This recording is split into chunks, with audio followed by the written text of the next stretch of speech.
Hello, everyone, and welcome to Real Life English Podcast. I'm Sarah. And I'm James, and we are so happy you're here with us today. And I'm doing really well, actually. I'm excited because today's topic is one that I personally find very interesting Oh, really? Why is that? because it's something I struggled with myself when I was younger, even in my own language. Wait, seriously? Exactly. And today we are going to fix that for our listeners because today's topic is how to talk about yourself in English naturally, confidently, and without freezing. I love it. This is such an important topic because whether you're at a job interview, meeting new people at a party, or even on a first date. Absolutely. But before we get into it, we want to say a big thank you to everyone who is listening right now, whether you're on your commute, at the gym, or just relaxing at home. Yes, it does. And if you are new here, welcome. Please subscribe to Real Life English Podcasts. We make these episodes because we want to help you love English. And leave us a comment below. We actually read every single comment. Tell us where you're from. We love hearing that. Okay, Sarah, I'm ready. Let's help our listeners talk about themselves like a pro. Let's do it. So, Sarah, let's start with the basics. Why is this question so difficult for people? Great starting point. I think the main reason is that it's so open. When someone asks, tell me about yourself, they don't give you any direction. Do they want to know about your job, your hobbies, your childhood, your dreams? Right, it's like someone saying, just talk, and your brain doesn't know where to begin. Exactly. And on top of that, most people don't really think about who they are on a daily basis. You just live your life? That's so true. I never sit down and think, okay, James, who are you as a person? Okay, so the first thing I always say is this: stop trying to tell your whole life story. That is the biggest mistake people make. Oh, yes, you ask someone about themselves and they start from the day they were born. Well, it was a Tuesday morning in 1995. Nobody needs that. Exactly. So we keep it focused, but focused on what? Think of it like a snapshot, not the whole photo album, just one photo. Who are you right now, today? That's your starting point. I like that, a snapshot. So you start with the present. Yes, start with now. Your name, where you're from, what you do. Simple, clear, direct. For example, I could say, hi, I'm Sarah. I'm originally from Dublin, but I've been living in London for 2 years now. I work in marketing and I'm really passionate about communication. See, that's already interesting. And it's short. It took you, what, 15 seconds? Maybe 20, but that's enough to give someone a real picture of who you are. Okay, so we start with the present. What comes next? After the present, you add just a little bit of your past. Not everything, just the part that explains how you got to where you are today. Think of it as a bridge between then and now. Oh, that's a smart way to think about it. So for me, I could say something like, I studied engineering at university, but I realized pretty quickly that my real passion was communication and working with people. Perfect. You see what you did there? You mentioned your past, but you immediately connected it to who you are now. It makes your story feel logical, like it all makes sense. Like the pieces fit together. Exactly. And people find that very satisfying to hear. They feel like they understand your journey. Okay, so we have the present, we have the past, and I'm guessing the third part is the future. You guessed it. End with something forward looking, a goal, a dream, something you're working towards. It shows that you're motivated, that you have direction. And it ends the conversation on a positive, energetic note. Exactly. Nobody wants to end an introduction on a flat note. You want to leave the other person thinking, wow, this person is going places. Okay, let me try to put it all together then. Present, past, future. Ready? Go for it, James. Okay. Hi, I'm James. I'm 29 and I'm from Manchester originally, but London has been home for the past 3 years. I work as a content creator, which I absolutely love. I studied engineering back in uni, but I discovered pretty quickly that storytelling was my real passion. Right now, I'm really focused on growing my podcast, and hopefully one day I'd love to host a live show. James, that was brilliant, honestly. Did everyone hear that? Present, London, content creator. Past, engineering at university. Future, growing the podcast, live show. And it felt completely natural. It didn't feel like a list at all. That's the key. You don't want it to sound like you're reading from a CV. You want it to sound like you're just talking to a friend. And I think that's where a lot of people go wrong. They memorize something word for word, and then it sounds robotic. Completely robotic, and people can feel that. They sense when something is rehearsed too much. So yes, prepare your ideas, but don't memorize every single word. Know your story, not a script.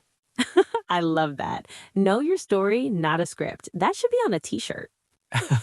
I'll get right on that. Sarah, what about the context? Because I imagine you don't introduce yourself the same way at a job interview versus at a barbecue with friends.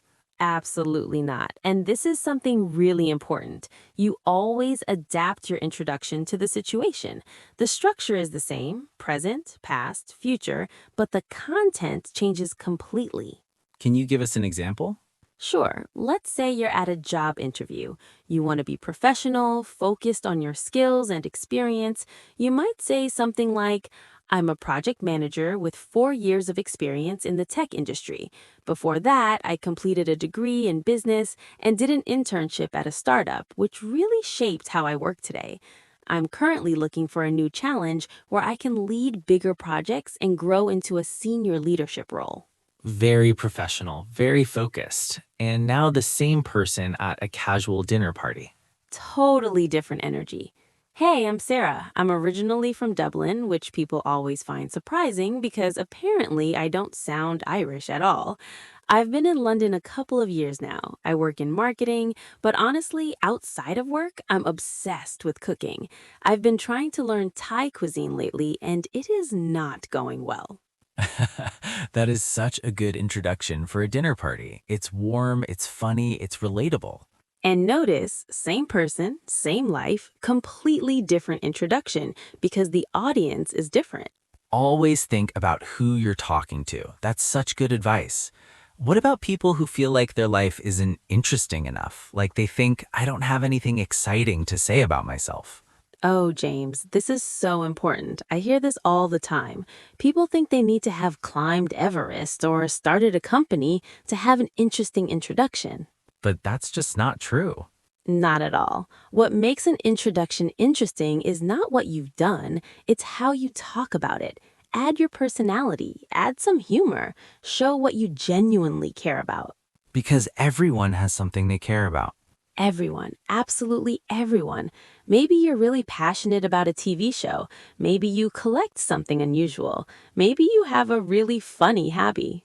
I used to collect vintage maps, and that was always such a great conversation starter. See, that's fascinating. If James said, I collect vintage maps in an introduction, I guarantee you the next question is, wait, really? Where do you find them? And suddenly you have a whole conversation flowing naturally. That's what we call a hook, something specific and slightly unexpected that makes people want to know more. A hook, I love that. So add a hook somewhere in your introduction. Yes, one little detail that's uniquely you. It doesn't have to be crazy, it just has to be real. Real is always better than impressive. Always, because people connect with authenticity, not with the perfect rehearsed performance. You know, Sarah, I think another thing that people forget is the nonverbal side of it. Like it's not just the words. Oh, absolutely. Your body is talking even when your mouth isn't. So even if you have the perfect introduction prepared, if you're looking at the floor, speaking in a tiny voice, crossing your arms, People won't feel it. The energy won't land. You want to stand tall, make eye contact, and smile genuinely, not a fake smile. not the I'm terrified but pretending I'm fine smile. Exactly, not that one. A real smile. Because here's the thing, when someone asks you about yourself, they're not trying to trap you. They're genuinely curious. They want to like you. That's such a reassuring way to think about it. They're on your side. They are on your side. So walk into that conversation with confidence, even if you have to fake it a little bit at the beginning. Fake it till you make it. fake it till you make it, and the more you practice, the less you have to fake it. Practice is everything. I think we should actually do a little role play for our listeners so they can hear what a full, natural introduction sounds like in a real context. Great idea. Let's say we're at a professional networking event. We've never met before. You start. Hey, great event, isn't it? I don't think we've met. I'm James. Hi, James. Nice to meet you. So, what brings you here tonight? Well, I work in content and media, so these events are always good for meeting new people. What about you? What do you do? I'm in marketing, brand strategy mainly. I've been in the industry for about 5 years now. Started out doing social media for a small agency straight out of college, which was chaotic, but honestly, the best training I could have had. Now I'm working with bigger brands, which is exciting, but a completely different challenge. That's really interesting. So you prefer the bigger brands or do you miss the startup chaos? Honestly, some days I really miss it. There's something about that energy that you just can't replicate. But I'm learning so much right now, so I'm exactly where I need to be. I love that. And outside of work, do you have any passions or projects you're working on? Actually, yes, I've been really getting into food photography lately. I started an Instagram page just for fun, and it's kind of taken on a life of its own. No way, that's so cool. And scene. Did everyone catch that?